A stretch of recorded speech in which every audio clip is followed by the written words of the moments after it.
I am now the exclusive promoter of Kevin Rhodes' multiple books on hognose snakes, and we're currently offering the largest discount to date of 33% off using the promo code shovelhog33.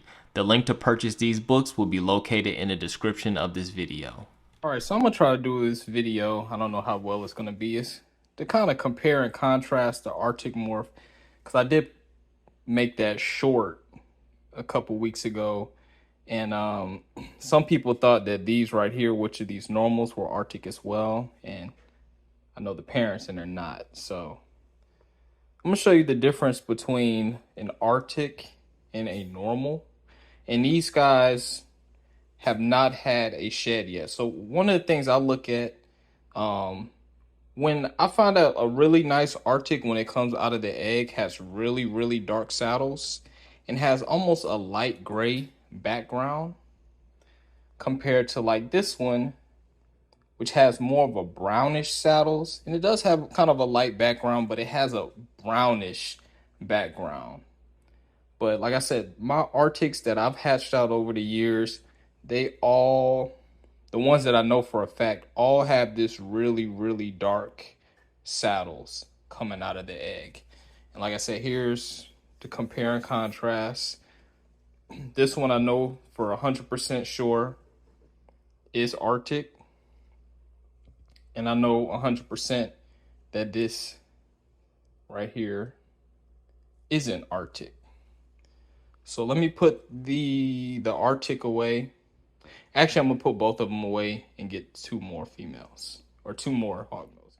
All right, so now I got these two right here. The one on the left is an Arctic anaconda, and the one on the right is just a normal anaconda. They both had the same mother, which is an xanthiconda. That's not Arctic. But the one on the left that I know is Arctic, its father was a super Arctic superconda. And this one's father was a Mai Tai. And like I showed I want to say a couple weeks ago, I kind of took a picture and posted it on Instagram and made a YouTube short. And people were still thinking this one right here was Arctic. But once you really can look at them, you can really see the difference. The Arctics have a lot lighter background, almost a light gray background. And then the non-Arctic has more of a brownish color. And because I know the genetics of both of them, and one parent was a super Arctic, so that means all the babies were going to be Arctic, and then the other parent wasn't Arctic, you can really see a difference. And I feel like 100% sure, no, this isn't Arctic, but I'm glad these guys are actually sitting still. See if I can get a close-up look.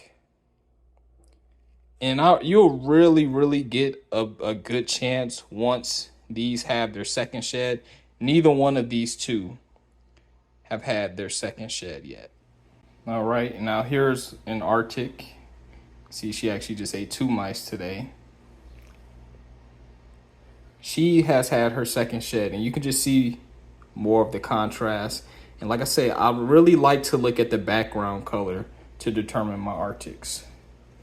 And then this is the non-Arctic.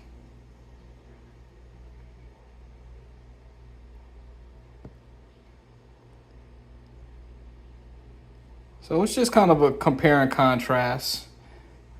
Like I said earlier, once you start adding different color lines, it can make it a lot more difficult to tell.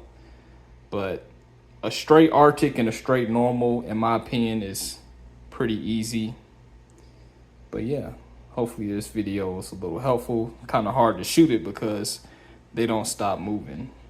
And I now have a Patreon account for those who want to support me even further. Here you will have access to exclusive videos, giveaways, as well as discounts. The link will be in the bottom in the description. And if you purchase Reppy links, feel free to use the discount code shovelhogs to receive 5% off of all purchases.